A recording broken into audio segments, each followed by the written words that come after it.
The Monkey King.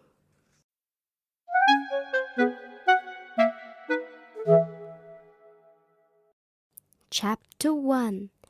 Monkey Goes to Heaven. Bring me bananas!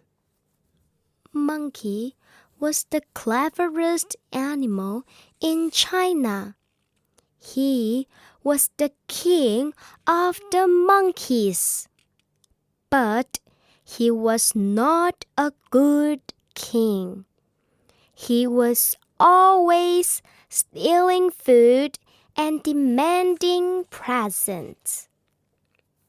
In fact, Monkey caused so much trouble that people prayed to heaven for help. The Emperor of Heaven heard them. "Mischievous monkey," he cried, "what shall we do? Please help us." "I know," said the Empress. "Let's give him a job in heaven where we can keep an eye on him." Now, the Emperor needed a new groom to look after his horses, so he agreed. Monkey was very proud to be called to heaven, and he loved looking after the heavenly horses with their bright coats and gleaming hooves. One day, Monkey was chatting to a footman. "Of course, my job is much more important than yours," he boasted. You are just a groom," scoffed the footman. "You are not important." "But I am the great Monkey King," Monkey snapped. "I deserved better." And he stormed out of heaven. The Emperor shook his fist when he heard the news. "My soldiers will fetch him back." But the Empress tugged his sleeve. "Why don't we give him a better job?" she said. "Then he will come back without a fight." So the Emperor sent a messenger to tell Monkey he had been promoted. "You are now keeper of the heavenly peach garden," said the messenger, bowing. "It's a very important job," continued the messenger. "These are magic peaches." "Magic, huh?" said Monkey thoughtfully. "Okay, I accept." So Monkey found himself strolling around the peach garden with two gardeners. First, they showed him trees full of small yellow peaches. "The yellow peaches ripen every 3,000 years," said the first gardener. "Eating them makes you wise and clever." "I am clever enough already." In the middle, Monkey saw trees covered with orange fruit. "The orange peaches ripen every 6,000 years," said the second gardener. "They help you to fly." "That sounds good." At the back of the garden was a row of very old trees. Here and there hung a heavy purple peach. The purple peaches take 9,000 years to ripen, said the gardeners. Eating one makes you live forever. This is even better. Monkey was thrilled to be in charge of such important trees. He spent hours in the garden, bossing the gardeners around. One day, he spotted a ripe purple peach high in the leaves. They won't miss just one, he told himself, and he climbed through the branches and gobbled it up. Delicious! It tasted so good. He did the same things the next time he saw a ripe purple peach. And the next. And the next.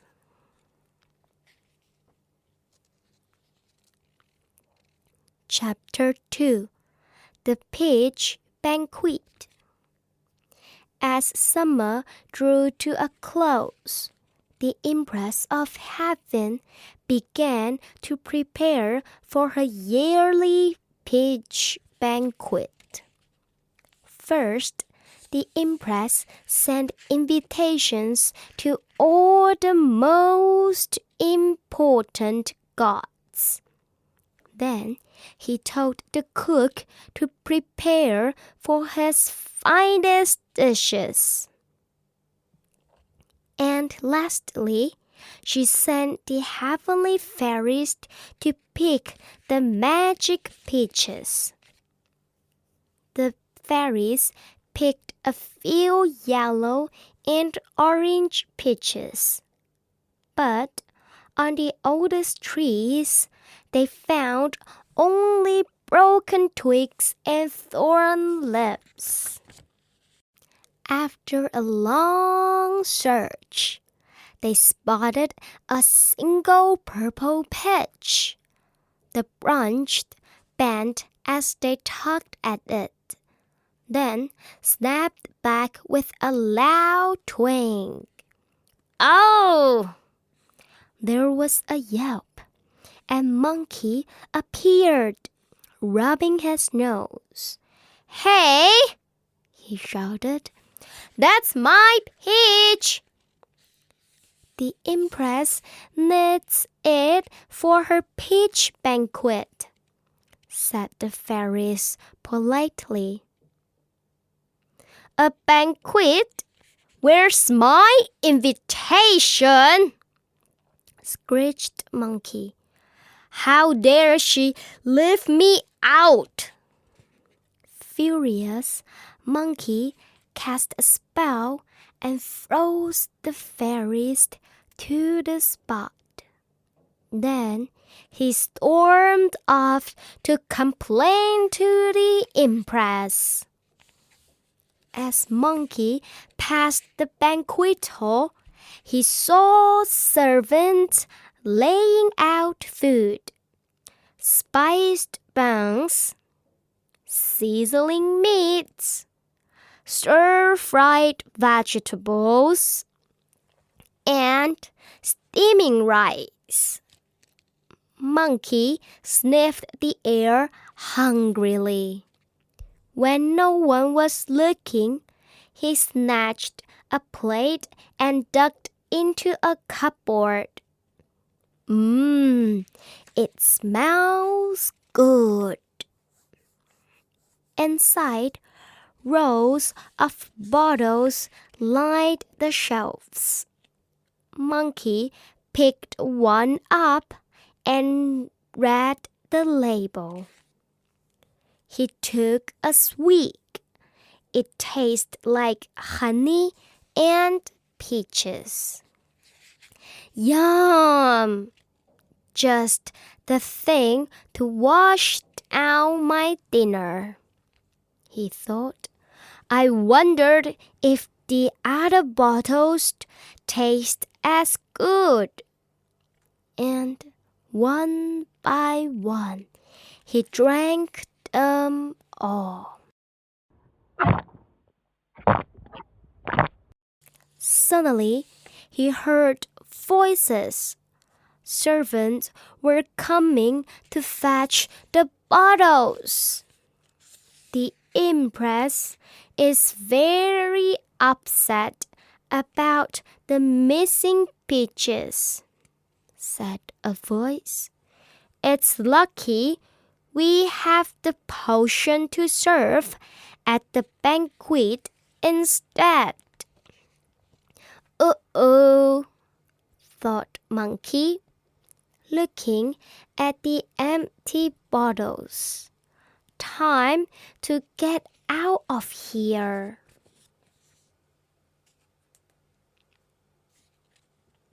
Chapter 3 Buddha's Challenge.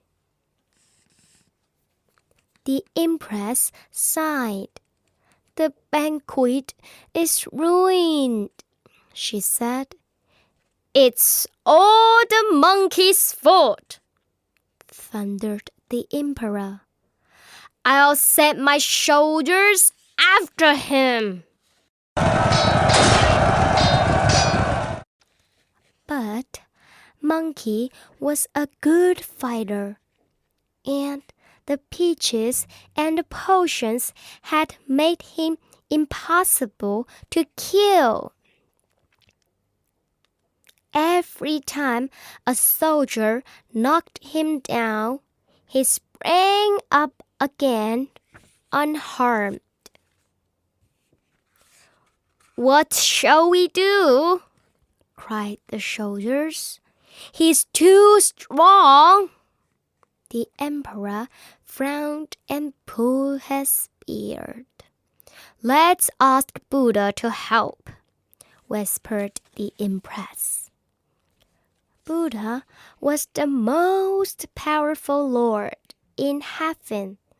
He walked fearlessly into Monkey's latest fight.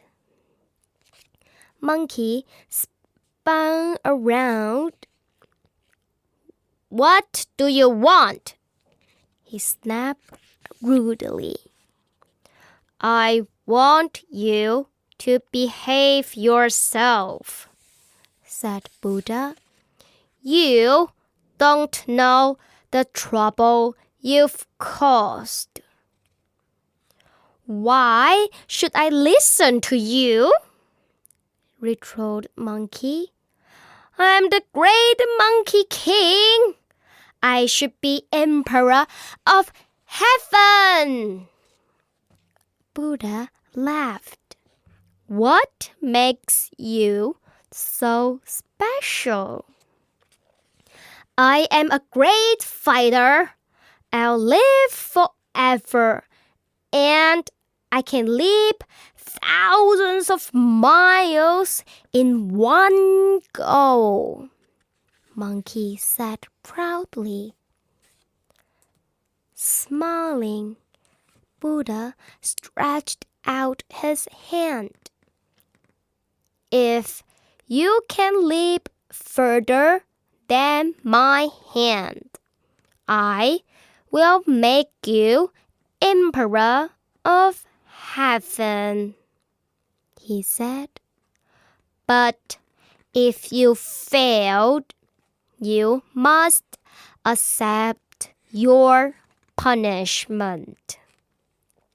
Buddha's hand looked no bigger than a lotus leaf. Easy, scoffed Monkey. Can you really make me Emperor? Of course, Buddha replied. Can you leap this far? In answer, Monkey took a huge leap. He whizzed through the air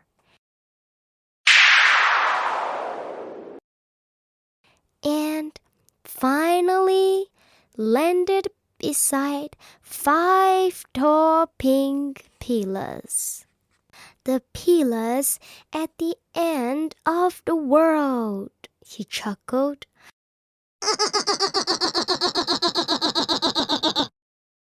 I've won, but I'd better leave my mark here in case Buddha tries to cheat. Monkey plucked a hair from his head and whispered a magic word. The hair turned into a brush. Quickly, he painted a message. Before he left, he peeled on the pillars as well. When he got back, Buddha was standing on the same spot. "Silly monkey," he said, "you were in my hand all the time." "You are wrong," replied Monkey. "I got to the end of the world, and I wrote my name on one of the pillars." "Look at my hand," said Buddha sternly. Monkey looked. Monkey was here. There on the Buddha's finger was a familiar message. And there was a funny smell. "But that's impossible," Monkey whimpered. "I wrote on the pillars." His voice trailed off. The pillars had looked like giant fingers. "Time for a quick exit," he decided, getting ready for another leap. But Buddha was even quicker. At his command, thunder roared and rocks rained down.